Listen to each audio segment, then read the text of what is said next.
a tratar el tema 4 del estudio de Eclesiastés. El estudio de Eclesiastés está agrupado por temas, y está agrupado por temas para dar mucha más relevancia y claridad al texto. Aparentemente, cuando leemos la obra de Salomón, nos da la sensación de que hay un conjunto de ideas deshilachadas que no tienen una cierta conexión entre sí. No es cierto. La realidad es que Salomón lo que trata es de entremezclar una colección de realidades entrelazadas de la vida, como son la sabiduría, como la vida misma, el trabajo, las riquezas y la fama, y otros como la justicia, etcétera, etcétera. Son temas trascendentales, son temas fundamentales a los que todos los seres humanos nos enfrentamos en cualquier época, en cualquier circunstancia, sin importar de nuestra procedencia o de nuestra manera de ser o de pensar. Por eso considero que la manera más acertada de poder enfrentar esos temas es agrupándolo como hemos hecho en este presente estudio. Hoy vamos a hablar de la riqueza, la fama y el poder. La primera pregunta que puede aparecer ante nosotros, cómo la riqueza, la fama y el poder puede estar entrelazado con el tema de la semana pasada, que es el trabajo. Para contestar esa pregunta, yo quería referirme a un artículo que leí esta semana en El País, en el cual hablaba de las razones mediante las cuales los estudiantes universitarios escogían su carrera. Y esta encuesta decía que la mayoría de los estudiantes que proceden de una clase media o incluso de la clase baja, el principal motivo, la principal motivación a la hora de la elección de la carrera que habían de tener es su posibilidad de trabajo, su capacidad laboral al terminar la carrera. El no correr el riesgo o correr el mínimo riesgo de que cuando terminaran sus años de estudio no pasaran a engrosar las listas de titulados en paro. Esta idea no es nueva. Esta idea se ha dado siempre. Todos recordamos cuando un joven o una joven decide cierta carrera o cierta línea de trabajo que no está considerada entre las mejores ni las más fáciles de remuneración. Nuestros parientes, las personas que nos rodean, dicen, pero es que de eso no se come. Búscate primero unos estudios o búscate otras cosas y después te dedicas a eso como si fuera un hobby. Bueno, eso está calado en nuestra sociedad y ahí vemos cómo el trabajo está tremendamente relacionado con la riqueza, con la capacidad económica para poder desarrollarnos. Esta misma idea subyace en los universitarios que proceden de clases altas. Pero al contrario de los de las clases inferiores en el sentido jerárquico, no porque sean inferiores en realidad, es que los estudiantes procedentes de las clases más altas, a la hora de elegir la carrera universitaria, buscan la preponderancia y el reconocimiento público, más que otra cosa. Pues claro, en nuestra sociedad es evidente.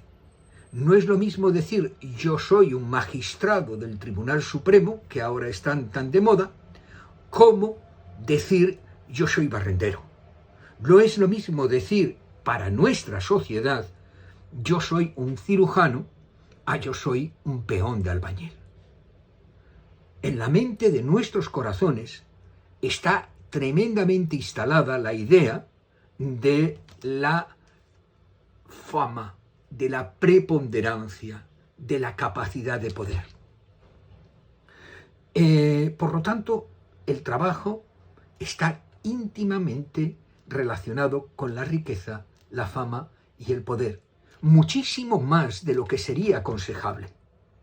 muchísimo más de lo que en realidad es la voluntad de Dios. Pero analicemos los temas de alguna manera. ¿Qué dice el libro de Eclesiastés sobre la fama? Realmente no dice gran cosa, no dice mucho, pero sí nos habla mucho de la posición y del estatus. Y estas, a su vez, están íntimamente relacionadas con la fama y el poder. Es decir, de alguna manera las tres son inseparables, porque buscamos cada una de ellas buscando la posibilidad de alcanzar a la vez lo demás. En casi todas las sociedades del mundo a lo largo de la historia, el dinero, el poder, trae fama. Las personas pueden usar la fama y el poder para conseguir dinero. Por lo tanto, no creo que sea necesario argumentar mucho más esto. Las tres están tremendamente interconexionadas. Las tres están de una manera evidente, de una manera clara, relacionadas. Ahora, sin embargo, lo que nos interesa más a nosotros es analizar cuál es la posición de Dios con respecto a ese tema, con respecto a esta realidad. Para ello me gustaría que hiciéramos una especie de paréntesis. En primer lugar, el hombre ha sido diseñado por Dios con un propósito. Cuando Dios crea al hombre y nos dice la palabra de Dios que lo hace de tal manera que nosotros tengamos una imagen y semejanza de él. Es decir, Dios crea al hombre a su imagen y a su semejanza. ¿Qué significa esto? Todo el mundo sabe que la imagen es el reflejo de un objeto. Una fotografía, un dibujo, una fotocopia, no es el objeto. Refleja al objeto. Y la semejanza es el parecido entre la imagen y el objeto que representa.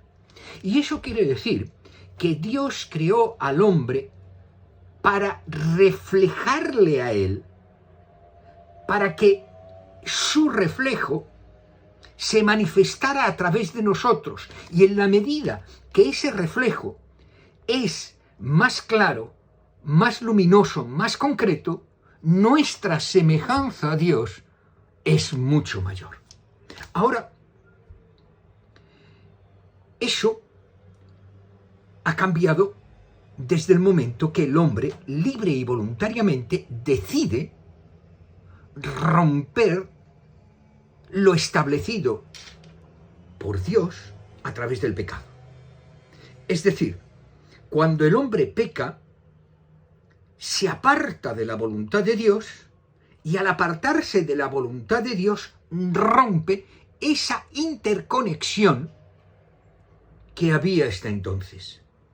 Es decir, desde ese momento el pecado interrumpe el reflejo de Dios en la vida del hombre y por lo tanto desaparece la semejanza. Los psicólogos dicen que el hombre tiene necesidades anímicas de la misma manera que tiene necesidades físicas y tiene necesidades espirituales. Y entendemos a una necesidad, que es una necesidad, aquello que el hombre necesita sí o sí para desarrollarse plenamente. De tal manera que si no obtiene lo suficiente, se produce una disfunción, y si no tiene lo necesario, lo mínimo le produce la muerte. No hay ninguna duda de que nosotros entendemos esto cuando hablamos de necesidades físicas. Otra cosa es cuando hablamos de necesidades anímicas y otra muy diferente cuando hablamos de necesidades espirituales. Pero el hombre ha sido creado también con necesidades físicas, anímicas y espirituales, queramos o no verlo. Y las necesidades físicas todas las conocemos: la necesidad de agua, la necesidad de una temperatura, la necesidad de alimento, la necesidad de descanso, la necesidad de sueño, la necesidad de una temperatura. Si mi cuerpo está por debajo de los 4 grados, se puede producir, se produce una serie de problemas que puede llegar a la congelación que produce la muerte. Si no tengo la suficiente agua, podrá llegar a una deshidratación. Pero si la deshidratación es tan fuerte, me produce la muerte. Lo mismo pasa con el hambre, lo mismo pasa con el descanso, lo mismo pasa con el sueño. Son necesidades que el hombre necesita cubrir sí o sí. Pero también existen necesidades espirituales. Y como hemos visto, la necesidad principal espiritual es nuestra relación con Dios. Porque nosotros hemos sido creados para reflejarle a Él, a imagen y semejanza de Dios. Cuando desaparece esta relación, cuando se interrumpe ese reflejo de Dios en mi vida, el hombre se desorienta, pierde los parámetros y entonces vienen los problemas. Y lo mismo pasa con las necesidades anímicas. El hombre necesita significado, es decir, sentir que es valorado. El hombre necesita felicidad, necesita amor, y el hombre necesita seguridad. Sin esas necesidades anímicas se produce una disfunción, de tal manera que puede llegar a la muerte. Las necesidades físicas matan de una manera que todos conocemos. La necesidad espiritual mata de otra manera. Morimos espiritualmente. Perdemos los parámetros básicos, los valores fundamentales de nuestra vida. Y las necesidades anímicas también matan. Una persona se suicida. Y para suicidar, para llegar a ese punto en que los mecanismos de protección instalados en el ser humano desaparecen, entonces en ese momento llega el suicidio, que es la manera en que el alma mata. Ahora, cuando el hombre nota que no percibe las necesidades necesarias para el desarrollo de su vida, se ponen en marcha unos caminos, unos parámetros, unas líneas de conducta encaminadas a satisfacer mínimamente esas necesidades. Cuando no tenemos agua o cuando no tenemos alimento, podemos cometer cosas que en otras circunstancias nos pueden parecer una burrada. Podemos llegar a beber nuestros propios orines. Podemos llegar a matar con tal de poder comer. Podemos llegar a hacer circunstancias o acciones que de otra manera nunca haríamos. Y eso nos pasa también para la satisfacción de nuestras necesidades anímicas, nuestra necesidad de significado, nuestra necesidad de felicidad, de amor y nuestra necesidad de seguridad. Si no son saciadas de manera natural, de la manera que Dios ha provisto, es decir, nuestra relación profunda y significativa con Él, la buscamos en los sucedáneos. Y cuando buscamos el significado, nos encaminamos a la búsqueda del poder. Cuando necesitamos la felicidad, si no lo conseguimos a través de nuestra relación con Dios, buscamos el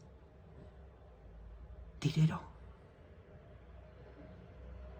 Y cuando buscamos la seguridad y lo hacemos al margen de Dios, entonces buscamos la fama. Es una realidad incontrovertible. Por eso, la riqueza, la fama y el poder no son pecaminosos en sí.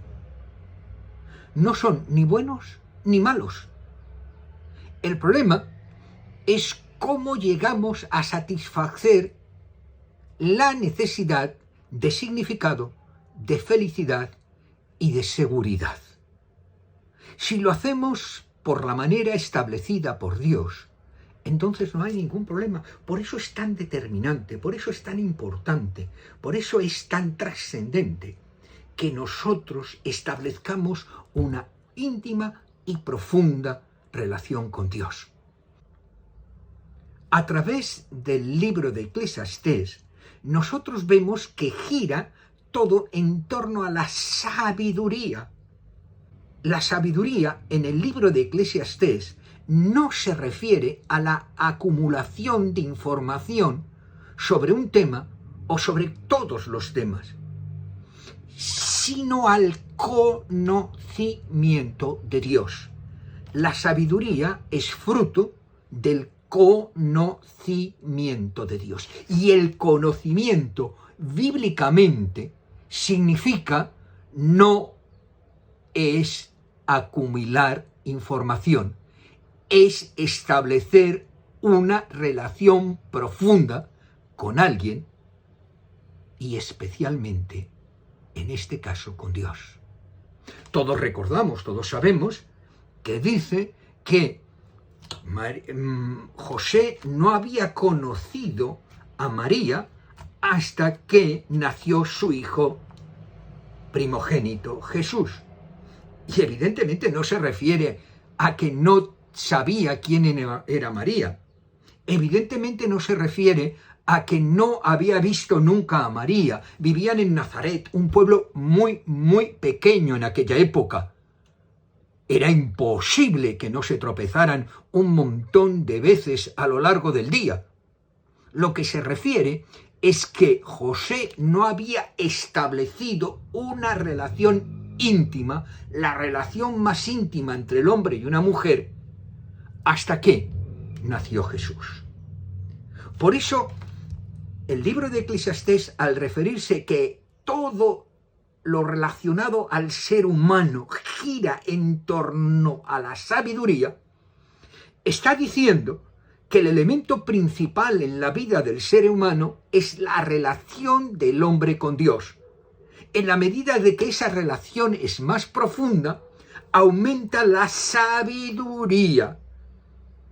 Y en el aumento de la sabiduría, uno puede percibir el significado, la felicidad y la seguridad. En la medida que estás profundamente relacionado con Dios, eso aparece de manera natural, sin querer. Es un hecho inevitable como consecuencia de nuestra intimidad con Dios.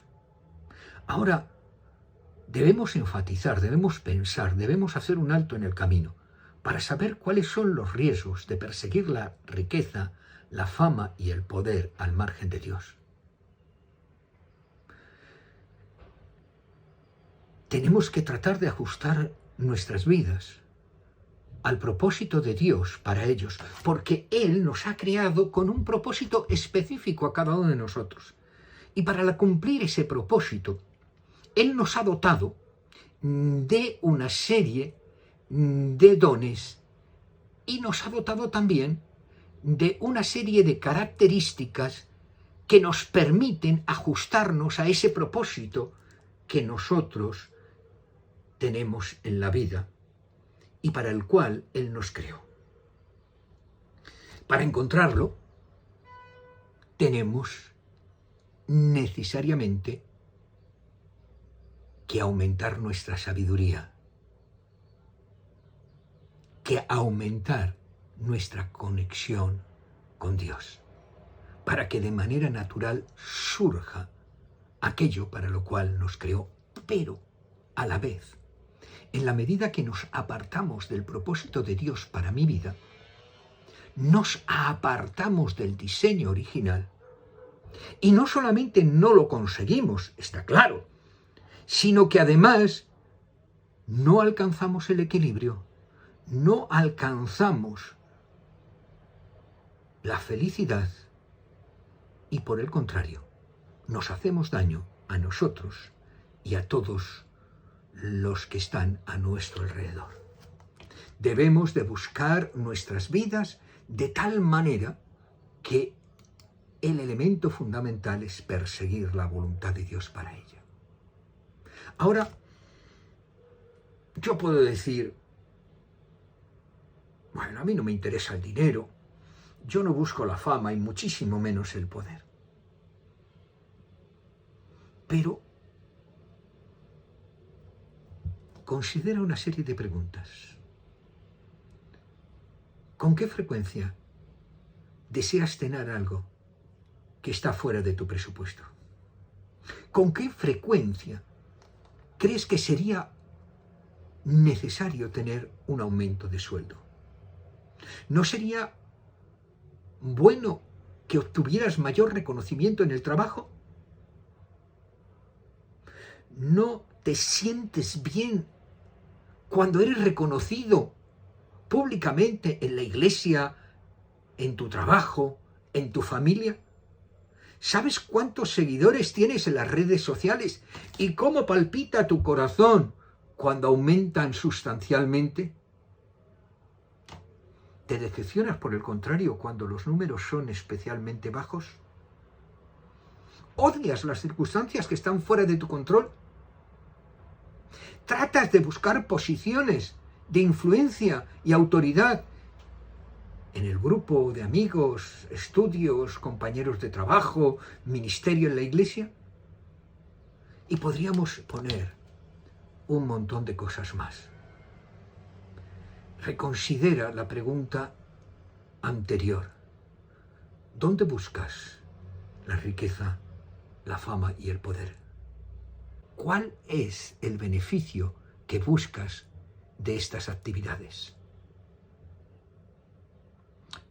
La respuesta a estas preguntas es fundamental, porque de ello depende tu equilibrio y tu felicidad. Vamos a terminar con una oración. Sí, Padre, realmente queremos que tú nos ayudes, que tú nos dirijas, que tú nos guíes a buscar tu voluntad para nuestra vida. Sabemos que hemos sido diseñados cada uno de nosotros para un proceso, para un propósito, con un fin específico.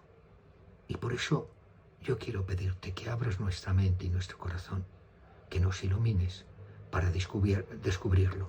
Y una vez descubierto, buscarlo como aquella perla preciosa, buscarlo como aquel tesoro escondido, porque en ello no solamente está nuestra relación contigo, sino nuestro equilibrio, nuestra felicidad. Que Él nos guíe en este propósito.